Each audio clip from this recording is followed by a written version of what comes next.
All right. I think let's get started. Hi there, and welcome to Automating Android Command Line Controls, taking control of your Android device from the command line.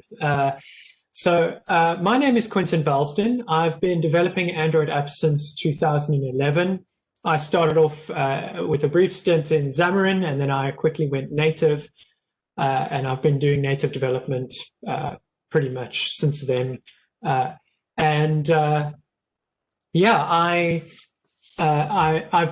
found it quite useful to script certain actions on Android. The way I started scripting was I found it easier to type using my keyboard than I did typing on this tiny little device. And as a developer using the device all the time, there were a number of problems that I had other than just doing this little tippity-tappity. I found it was quite intense to be just sitting, changing focus and looking at the small screen all the time. And so I became more and more adept at and sneaky about writing scripts sort of on the side to help me do my job better and allow me to just look at the screens, the big screens, and putting my phone on a big screen rather than trying to look at this tiny device to see whether or not something was working. And that's how I got into it. So my level of scripting is fairly self-taught. I really enjoy it. I love getting something running and just going. But I also, as a developer, I understand how brittle these things can be sometimes, especially when you do it natively on a script. The first thing I'd like to look at is answering the what and why questions. Are you in the right place? And am I going to say something that interests you? So what I'm talking about today is I'm talking about the Android Debug Bridge, which is a tool that allows us to communicate from the computer to an Android device with a bit more control than just plugging in a keyboard. I'd like to talk about the underlying architecture of the Android Debug Bridge, and I will stop saying Android Debug Bridge once I can say ADB and you're comfortable with me saying that. Just a bit of housekeeping as well. If you've got any questions, please put it in the track 3 channel, and I'll look at them when I get there, when we get to the end of the talk. I'm hoping that we'll have some time for questions at the end. Some fundamental commands that employ that Android Debug Bridge. I'll be talking about those kinds of controls and the different scripts that I've written to enable myself to do things a little bit easier. I try not to divert too far away from the ADB, because I find that whenever I do, there's some aspect of my script that hasn't fully worked yet. There's always that sort of element of fleshing things out. And because this is a project of passion that I do in my spare time, or when something hits me that I can, and I get some time to do it, that's when I'll do it in. And then also I'd like to talk about just setting it up on a Raspberry Pi and just taking full advantage of the fact that we're in the IoT section. So let's do a little bit of IoT. And so that takes us to why do I do this? What is in it for me? And I found just doing the same thing on the phone every day gets so boring and repetitive, and I can lose focus so easily. If I need to do a certain process like registration or signing into an app, especially like a secure app that's got maybe 3 or 4 screens, I can forget what I'm doing by the sort of second screen and be like, what happened? What am I doing? Or I forget to do a certain step. You need to go here, then go there. And then the error happens. And I find that it's so easy to lose focus, especially in bigger apps where you can, where build times can be like 5 minutes. It builds and you'll be like, what was I testing again? And having these scripts really enables me to focus and to drive certain behaviors very easily without hacking code. Because if I hack code, that means once I've completed the task that I need to do, I need to undo the changes of my hack. And that becomes frustrating and also can lead to errors and things like that. So the separation of concerns and enabling me to focus and create really effective documentation has been super helpful. So I call it living documentation as opposed to some kind of dead thing that lives on Confluence or whatever your preferred mechanism of documentation is. When I script a behavior on an Android device, I find it super useful to be to have something that will either always work, or when it fails, there's a very distinct reason. And the sort of brittleness of my script makes it really useful to just get involved and dig in a little bit. And yeah, being able to drive communication between QAs and whoever's telling me of a particular problem. Someone will say, you need to tap on this element here, and then to press back, and then you'll see a crash. And this happened like just a few days ago, where I was like, wait, do I finish for that screen to loading before I push back, or do I push back while it's loading? And they said, no, you don't wait for it. You actually specifically go back while it's loading, and then it crashes on the other screen. And that kind of thing, when I'm writing a script to have a very driven behavior, that communication between people has become very useful. And then the last, I can sort of go on and on about why this is a good idea, but accessibility is a huge thing for me. I love being able to test a device for users who might not have the same kind of interaction with it that I do. So people who are hard of sight or maybe even blind that use the app, I want to make sure that their experience when using the app is as good as it can be. And however, it is really trying not only to enable accessibility controls, but to use them.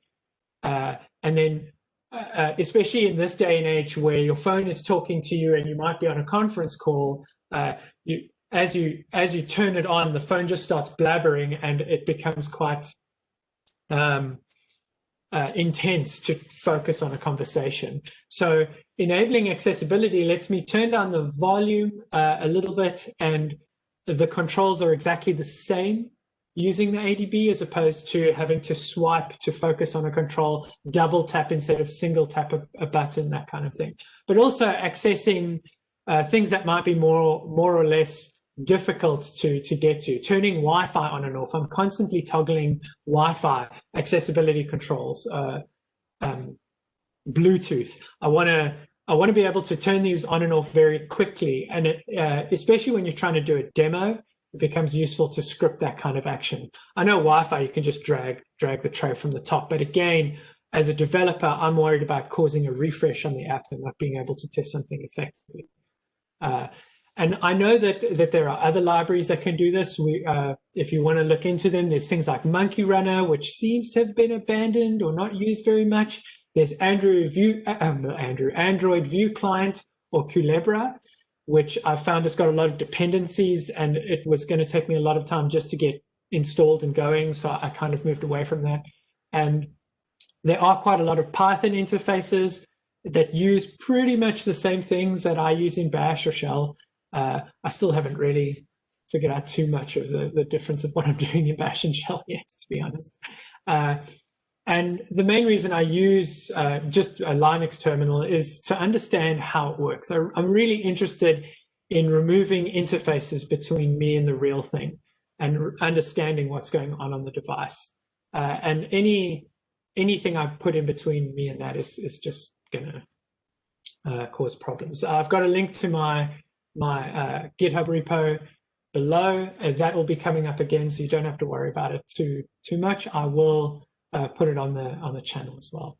So what is the Android Debug Bridge? It's simply a command line tool that lets you communicate with a device, Android device. It's a separate service used by IDE tools like Android Studio and Eclipse. And because it has no user interface, its implementation is really simple. And it can run on several different types of architecture, thankfully for us, including ARM, which is great. And so we've got three core elements of the ADB. what's running on your development machine or whatever machine you might have installed the Android SDK on is known as the client. And this is normally what we refer to when we're referring to the ADB, because that's the interface to the server and the daemon. The server just communicates between devices for us and manages all our connected devices. I will be showing you how this all fits together. And then the daemon runs commands on the device. So we've got the daemon running on the device that allows the server to say whatever we want to run. And sometimes that's also referred to as the ADBD. Now, one really important thing that I nearly forgot to put in this talk was in order to allow this whole structure to work in the first place, you need to enable developer settings on your phone. And what you'll do is you go to settings on Android 8 or below. There might be a system tab, but you need to get through to the about phone screen, go to build number, and then you tap repeatedly on build number, and eventually it will say you've now enabled developer settings, and then you can go into the developer settings and enable debug mode either via USB or Wi-Fi. So we'll talk a little bit about that. I really put a wrong slide there. Okay, so we've got some types of connection. Once you've enabled the ADB, and you can you need to then install the client on your machine. You can do that by installing the SDK. If you're running a Raspberry Pi, I've got a script that will help you out there. You can have, if you've got the SDK tools installed, you can spin up your own emulator. I'll show you the script for this. It's not something I use very often. Normally, I use the tools to create an Android emulator, but this runs on the computer and uses the computer in a limited capacity. So if you're running an Android emulator, you don't have camera, or if you're running on a VPN, you might have to jump through some hoops to get it to connect to the internet. You don't have the Google Play Store. So those kind of things become more difficult to do on an emulator. But for all intents and purposes, if you're running a Windows or Mac machine, an emulator is just fine for a lot of the tasks that you need to do. You can also connect devices via USB, or you can go wireless, it sounds incredibly fun, but it's not really. Wireless debugging, I've found, no matter which one it is, whether it's pre-11 or post or 11 and post, I find it struggle to remain connected, and you constantly have to go through a process. I just find plugging it in via USB the easiest and quickest way, and your phone stays charged, which is also great. So before Android 11, it was just some really rudimentary TCP/IP tool that was really insecure, and Android 11 has taken that a little bit further, so that it is secure and it's got more robust features and a little bit of a better connection. I do find if you toggle, if you are paired with the computer, you just need to toggle it on and off once you've been disconnected or the server's restarted. And it's also a lot faster, Android 11 and beyond. So to create an Android virtual device, you need a few things in place. You would need to create a name. Force is just going to ensure that it will overwrite an existing virtual device if you have one. The ABI is the application binary interface used for this. It refers to the CPU instruction set.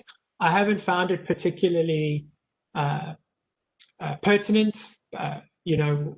It's more how, if you have something that might be using more hardcore tools, you might care about it, but I don't really. And then, you would just specify, you can also specify a path with --path. Yeah, that's so you can create one like this, or using Android Studio if you've got that installed on your computer.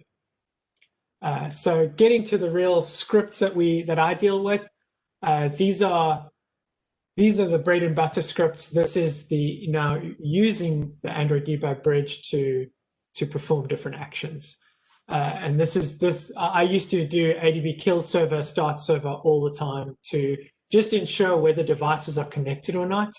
and to see in what manner we're connected. So when you do ADB kill server and start server, you're just resetting it to ensure that that it will search for whatever's connected.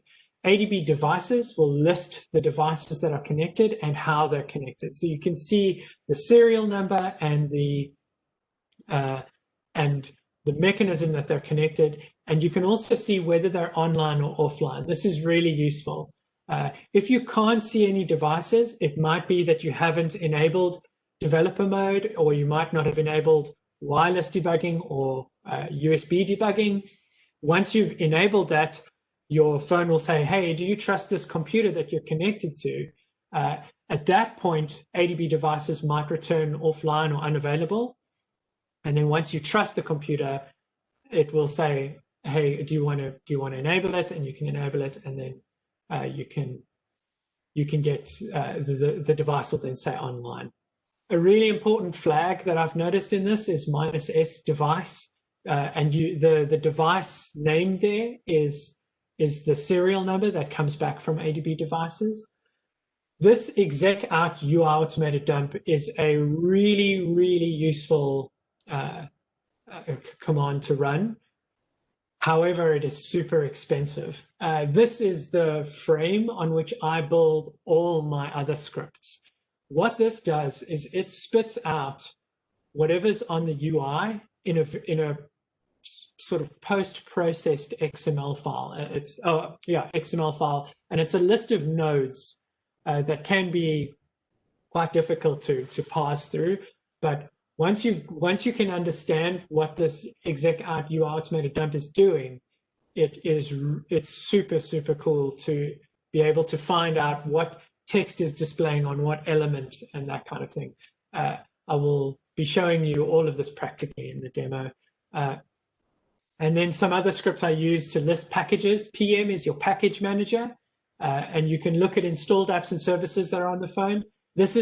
What's really nice about this is it's not focused on a specific app. You don't need to have an app in order to do this. You can I'll be running stuff on apps I haven't written that I've downloaded on the store to show you how all of this stuff works. But so package manager -L is just tell the package manager to list everything. Oh, sorry, yeah. And the shell. So ADB shell on its own will take you into your Android device and put you into a Linux terminal that is running commands on your Android phone. And that can be pretty cool. And once you're in that shell, you can then run these commands without saying ADB all the time. I find I prefer being on my own computer, not on the phone, because sometimes I want to be pulling and pushing different files, and pulling and pushing is just exactly what it sounds like. You can pull photos, videos.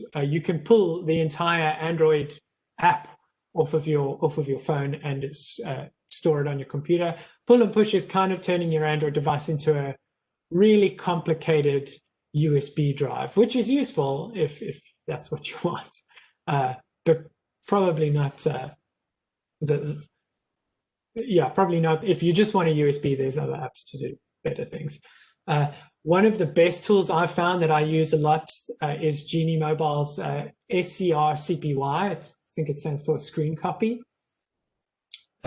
This allows me to display my phone on my screen.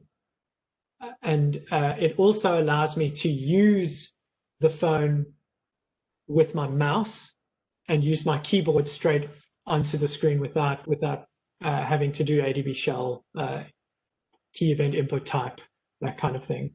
I'll be talking about that command later. But also SCR-CPY allows you to record without using the built-in screen recorder. There is a built-in screen recorder in ADB, but some devices don't have it. My Huawei device that I mainly develop on doesn't have it. So SCR-CPY allows me to create screen recordings. You can also take screenshots with the ADB, and there's a ton of great commands. So you can just type ADB-help, and it'll show you a lot of what I'm talking about. And this was the core one that I used. The core focus here is ADB shell input. And the source that I'm talking about is these commands in black. So text, key event, tap, swipe, drag, drop, press, roll. These are the sources that you can allow, and they can be simulated. You're simulating a D-pad, a keyboard, a mouse, a touchpad, a gamepad, touch navigation, joystick, touch screen, stylus, or trackball. So you really have quite a lot of control just from your terminal, just using ADB to be able to do some very basic things. For example, tap XY will literally just do a tap on the screen at exactly those coordinates. And while that sounds very cool, you have to know the size of your screen, you have to know where the thing is that you're tapping. And that's why I combine this with the UI automated dump, is I pass that XML, find the midpoints of all those controls, and then I can use something like tap. But the more I find I need something, that's when I write a script for it. I haven't tried to just write a generic suite of apps. It's more, these are things that come out of a necessity. And just a few notes on scripts. I think that good tests test what we expect.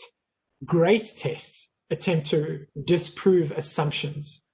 I'm a huge fan of test-driven development, and I will always try to write a test before I write code. As frustrating as that might sound, it actually works out really well in the long run. But what I've found is if I'm hacking something to get in there in terms of code, I'd rather write a script to get to that point than modify the code. I've spoken a little bit about that. I would rather write things like unit tests and espresso tests. Espresso tests is a UI testing framework for Android, rather than writing a script. But sometimes a script is more useful because it's a behavior that might not be part of a test. But there's so many ways of controlling a device. And I have found my scripts to be extremely brittle. Sometimes they'll wait for 5 seconds, hoping that a control will appear after loading, and it's going to take 10 seconds to load, and then it waits for 5 seconds, tries to tap on something, and then it's stuck because it tapped or it couldn't find what it was looking for, and I have a problem where this thing is now waiting for the next thing to happen, which isn't going to happen. But that also creates an advantage because I can be more involved and say, oh, okay, that just happened, and get in there. I've also found by doing this mechanism, it's quite computationally expensive because that UI automated dump is such a process. So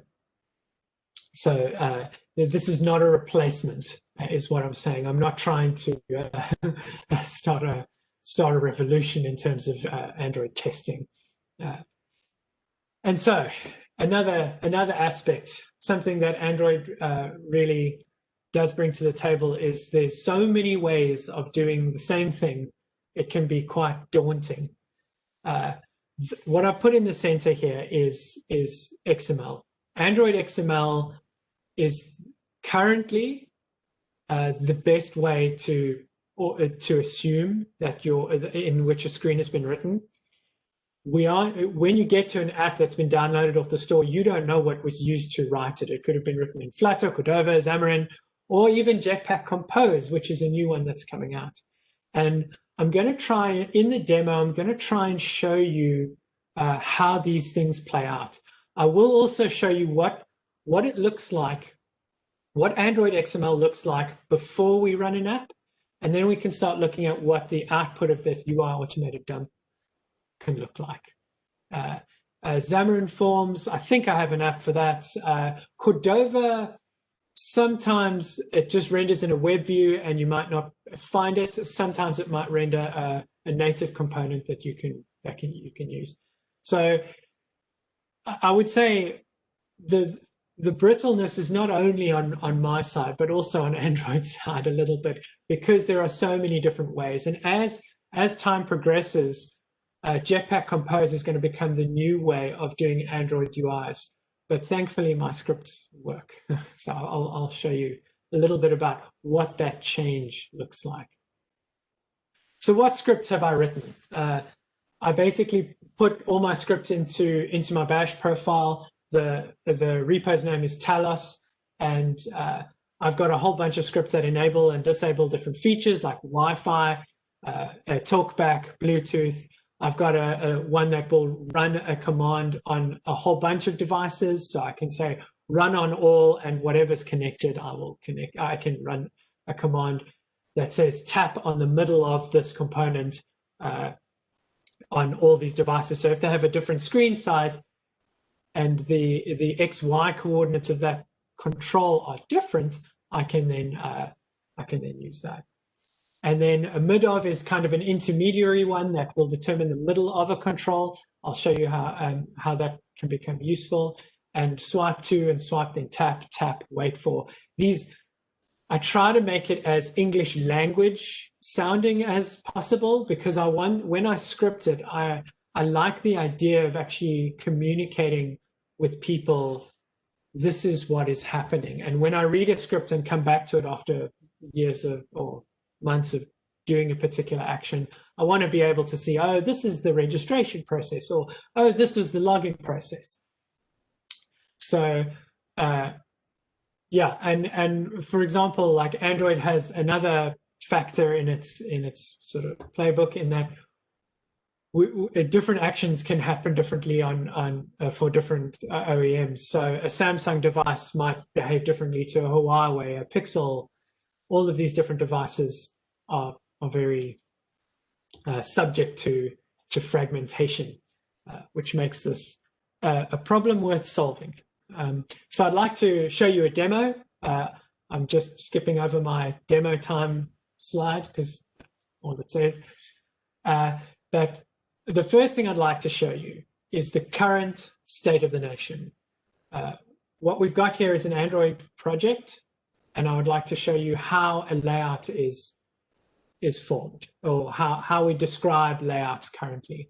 And we use this this is a really simple example, but we've got an XML file with a whole bunch of things and the key things we want to look at is things like ID. When we describe a component on the screen, we can show that it's got an ID and that there are elements to it. We've also got include layouts. So sometimes we'll see things like that has content further down. And when Android gets compiled, all of these include layouts will get combined into one layout. But this is a way of separating things for us. So this is what my content looks like. In this particular thing, I've just got a text view, which is a label. And that's what's in here. The constraint, anything that holds layouts is not really important, but we'll still see them in the output. I'd also like to show you what it's going to look like in the future. In the future with Jetpack Compose, we've got these new things coming on, a more descriptive language that's not as tag-based as XML. And this is the new way of describing our layouts. And you can see what's not happening here is things like ID, text. Text is going to be different. This is an app that comes directly from Google. I didn't write this. I'm not 100% familiar with the underlying concepts of Jetpack Compose just yet. So it's still very much alpha, which is why I'm in a completely different IDE. Right. So let's get to the demo.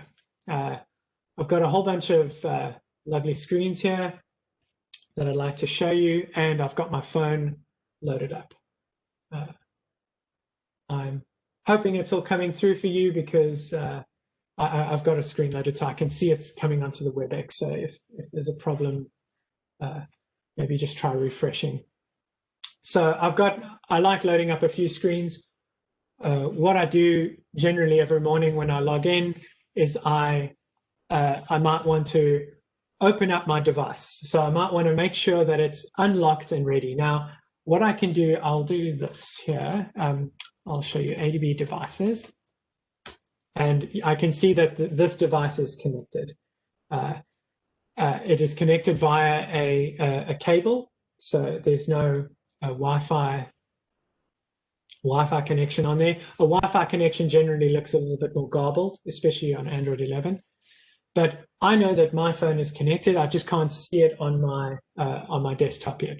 So what I do is I'll do something like bash. The first thing I did was write a script to list my scripts, because sometimes I find that I'm just running around a whole bunch of things, and then I forget what I've written or what exactly the capitalization was or anything like that.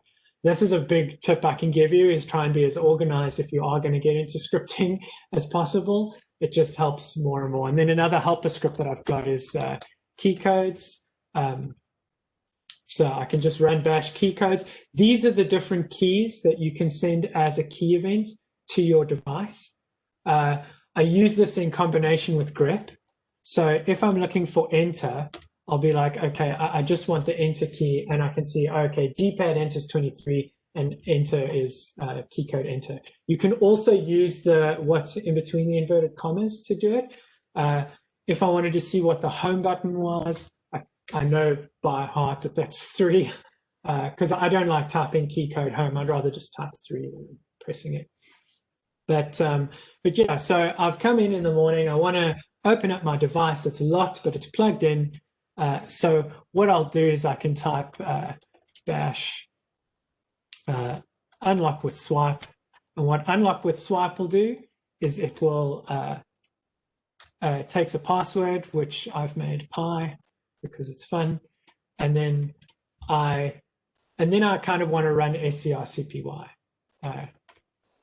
and I use the flags SW. I think what SW does is it will turn off the screen. That's what S does, and W locks it. It keeps the device open. I've experienced a range of results with this with Pixel phones. It does work with the Huawei, but then it doesn't work with the Pixel.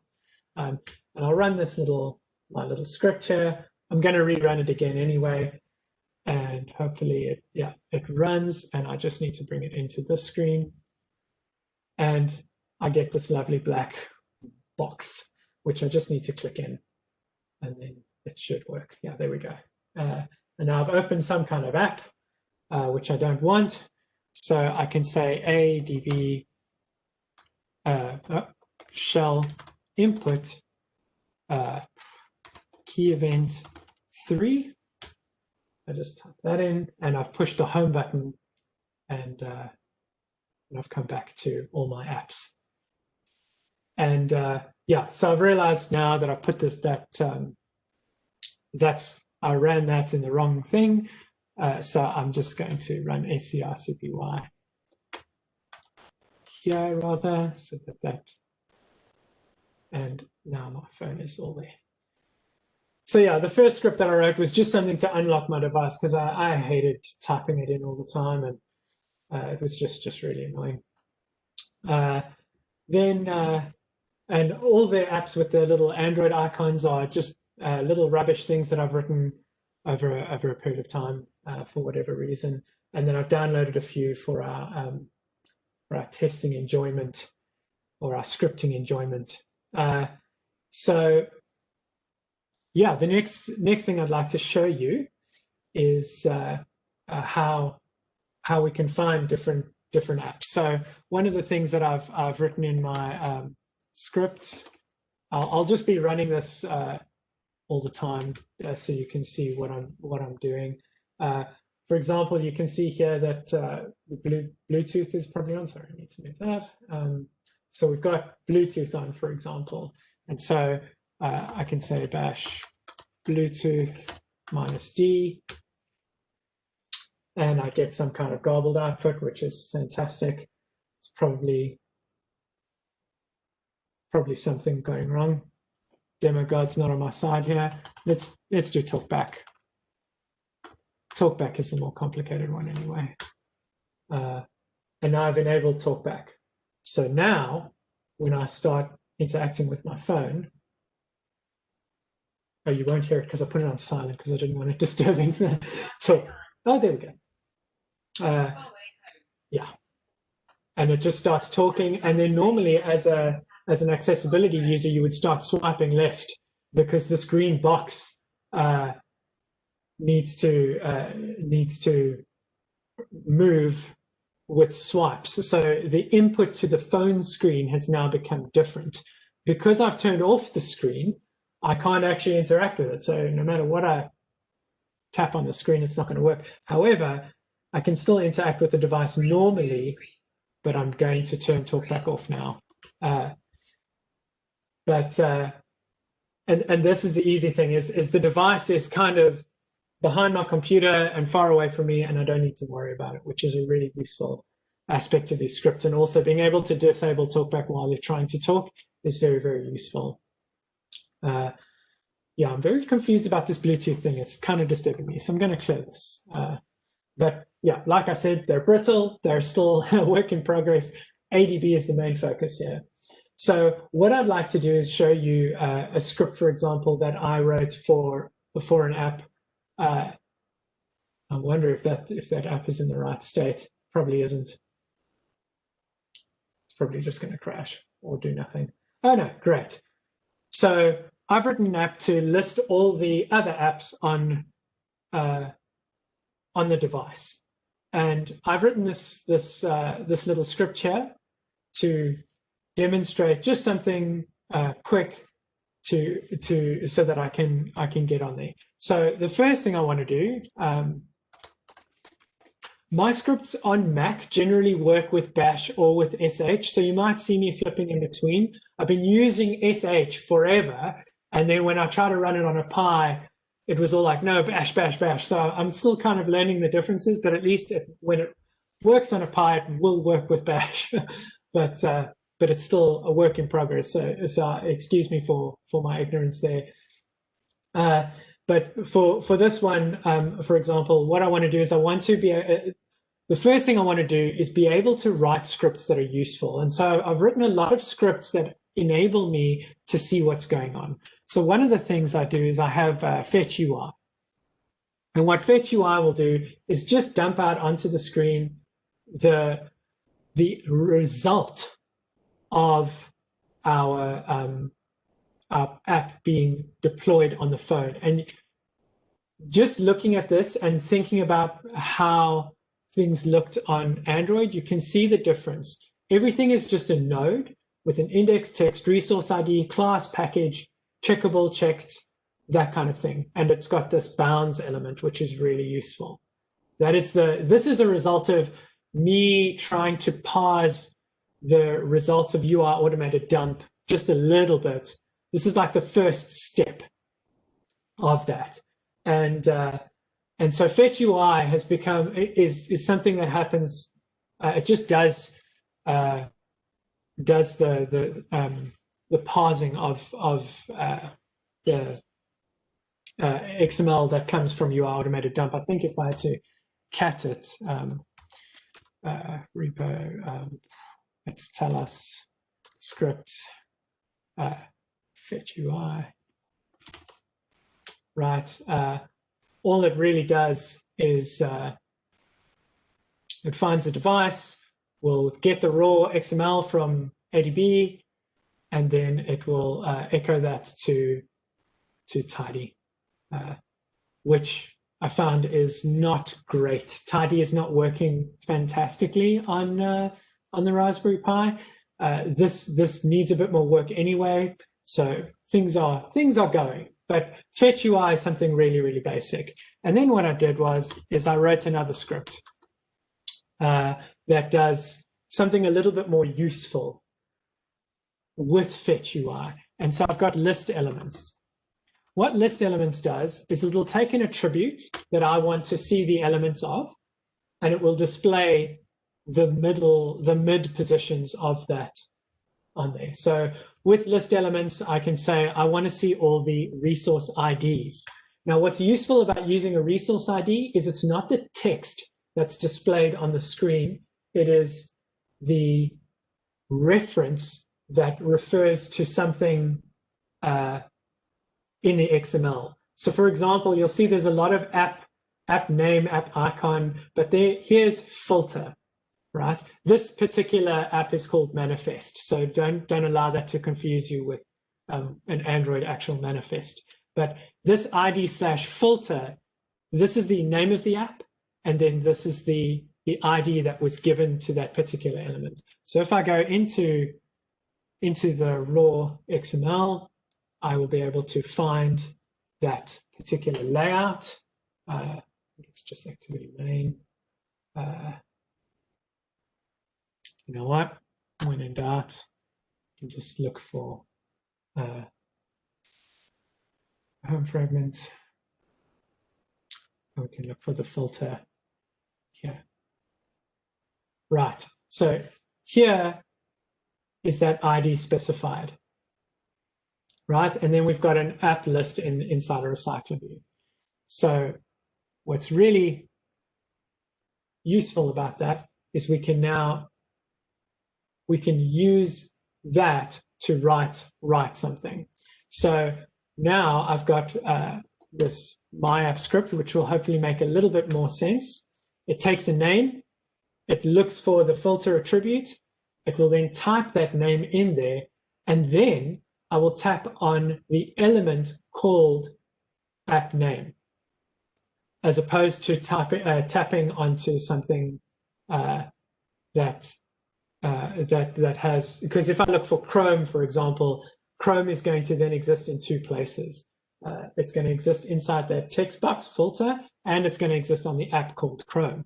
So if I run this, if I say ls my app, proper my app, and then the name is just Chrome. I could put this in inverted commas, but it shouldn't really matter. Okay, turns out it does matter. Oh, not ls, sh. It's always fun. So that shouldn't matter. Okay, and then what this will do is it'll tap on filter, bring up the keyboard, type it in for me, and then tap on the actual element in the list, which will then bring out some rubbish that I'm still working on. Yeah, that's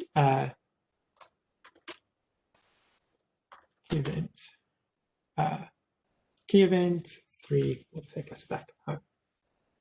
Right, and while I'm in this folder, I did actually make a few text files just to show you what the different kind of outputs you could get with ADB devices. So this is all the different device types happening at the same time. I didn't want to set this up for set it up actually for the demo, because then it's just too much going on, and I always have to say -s. If I only have one device, I'll always only use that device by default. If I have 4 devices, I have to keep on specifying which device I want to use.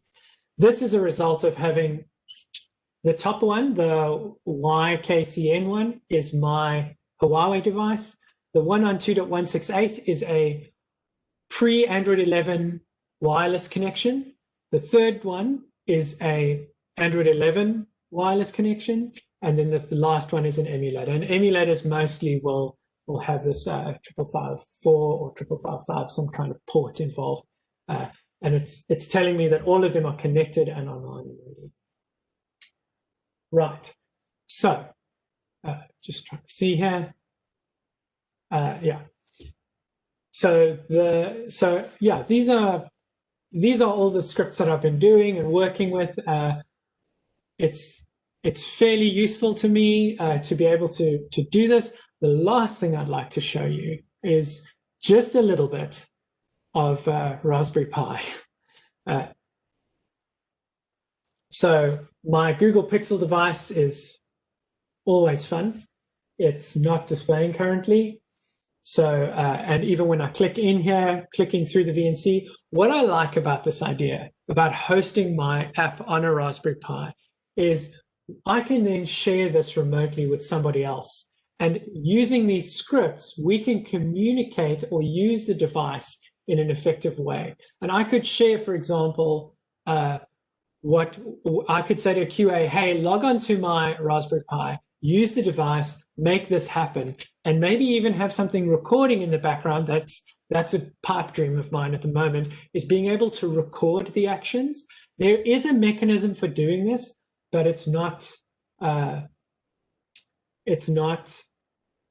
working if your device isn't rooted. That's another point. You don't need to root your device in order to do what I'm doing, which is what I really like. If you root the device, you'll probably get a little bit more access.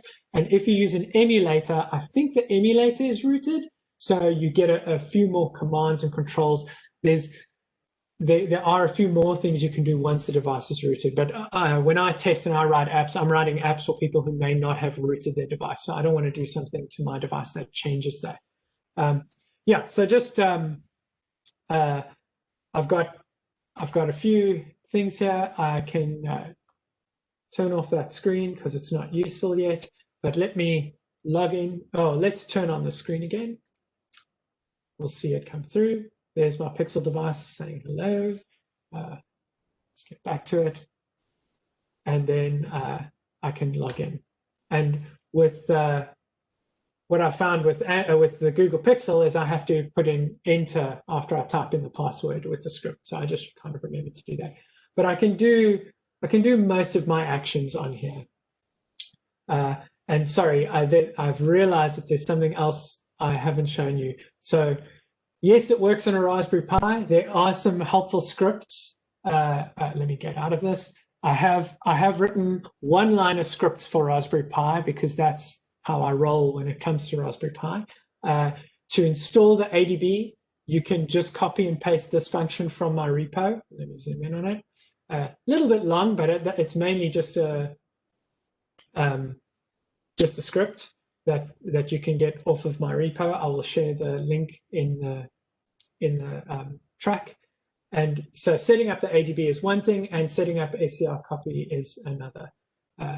I've made this available as a public repo that you can try out, make pull requests, and just play around with. The last thing I'd like to demo is Flutter, a Flutter application and a Jetpack Compose application, if you'll give me the time. So just showing you how these layouts work. Jetcaster is an example app from Google that I deployed to this device. So it is a debuggable app, but I think it does show the differences quite nicely. So let's start with Jetpack Compose. This is the future of Android native UI stuff. It's the cool kid on the block that everybody's talking about.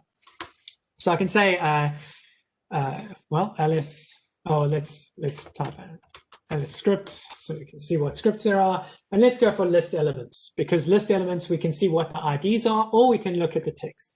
So we can say list elements minus a ID. And if I list it by ID, I'm not going to get a lot. I get this content block. And the middle of it is probably the middle of my screen or something else, which was really disappointing, considering that I like using ID as opposed to text, because text can change if you change the language of your device. But then again, they're scripts and they're brittle. But what I was very happy to see is when I say list elements text, I see more of what's going on. And I can play around more. And so thankfully, with the future of UI coming up, future of Android UI changing, I can still muck around a little bit, and I can still tap on things like news. So I can say sh tap news, and I have to give an element attribute or flag that's the thing, and you'll see it taps on news, and it'll take you there. So so yeah, that's my scripts. You'll notice that I use sometimes I use inverted commas. I'm getting better at doing that. I find that that's the best way to pass parameters, especially when there's more than one word. And another thing that I've been sort of getting more and more correct is being quite adamant about controlling the flow of my script. So, for example, inside my scripts, you'll see there's a common element here, cat. Well, for example. The common element is this while case shift, going through all the flags that I might have in a particular script and processing them correctly. When there's a one element flag, I don't shift. When there's a multiple element flag, I do shift. So -h help is always there in all my scripts, and I am prepared to try and give the usage about what that's supposed to do. So I'm trying to make these user-friendly, but it's coming and going in waves. And in terms of making it work more effectively, I need to come up with a nicer way of parsing that. So yeah, if there are any questions, I would be happy to take them. I haven't seen anything in the track. If you have a question, maybe just unmute and let's go. Thank you for listening to me, by the way.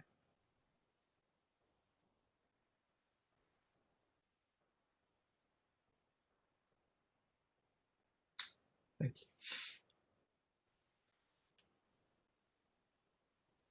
Oh, Flutter. I didn't show you Flutter. I keep on forgetting. Since we have a bit of time and there's no real questions, let me open the Flutter app. There's nothing really to show in Flutter. It's not that the problem with Flutter is it really doesn't do anything. That's the biggest thing, is list elements, nothing. If I go list elements by text, nothing. Flutter, when I get a Flutter app, I'm going to have to get a bit smarter about how I'm doing it. Yeah, sorry about that. Quintin, it's Clifford here. You said unmute and ask questions. I do a lot of Xamarin development. So have you tried this with you're showing there that Xamarin, Flutter doesn't work, but have you tried it with Xamarin? I think I did download. Yeah, I think I did download a Flutter Xamarin app. I don't I told it to, or maybe I downloaded the wrong thing. Let's try and find one since we've got a bit of time. If someone has another question while we go, let's do that. Should be something. Yeah, the Sync Fusion one's pretty good. Cool. So yeah, what I really like about all of this is it's about discovery and learning as you go.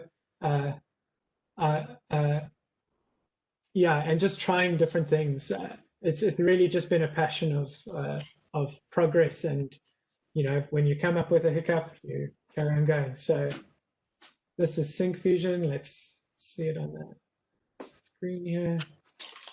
Probably going to install a NAC app. Yeah, there we go.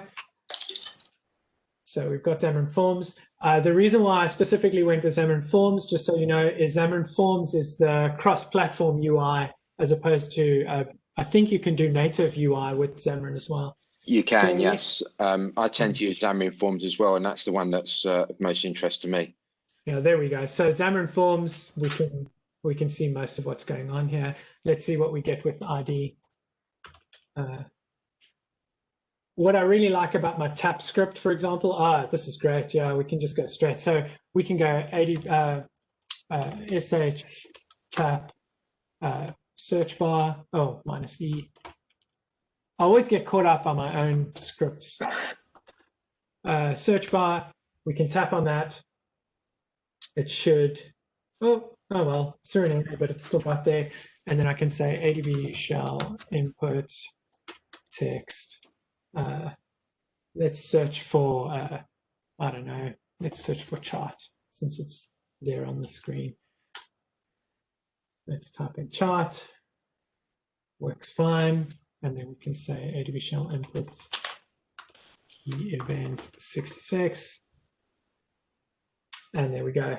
And then the interesting thing is now trying to tap on that.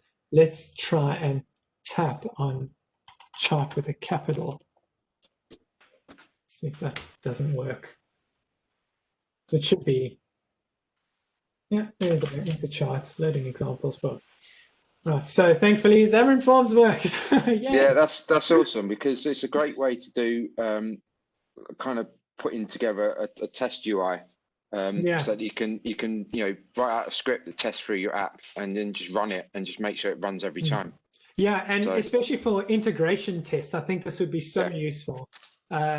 Or reproducing bugs. You can actually attach this to the ticket, so that you can interact with your tester. And I've made ones where I've done a screen recording for every time it runs, and attached the log file, the ADB log file, because you can also get your ADB logs. I think, or is that how it's online? It's logcat, sorry. And by using logcat, you can filter out what's going on. So if there's an HTTP error or whatever, you can see what's going on, and you can filter this out afterwards. But let's say you've got a bug where there's a race condition, you can just run it 1,000 times, go have 1,000 cups of coffee, and you come back with a log file associated with a screen recording, and then try and determine from the log files whether something happened wrong or whatever, or if the script didn't complete in a certain amount of time, then something didn't work. So yeah, there's a lot of useful things here. That's awesome. I'm really impressed with that. Thank you for showing it off. It's something I definitely need to look into, and go and find your GitHub and borrow your files. Yeah, please do. Looking forward to some pull requests. It'd be nice to make this better. So yeah, thank you so much. Is there any other questions or comments? All right, cool. Then I'm going to say thank you so much. Thanks to the organizers for having me on here, and I hope you all stay safe and have a good rest of the conference.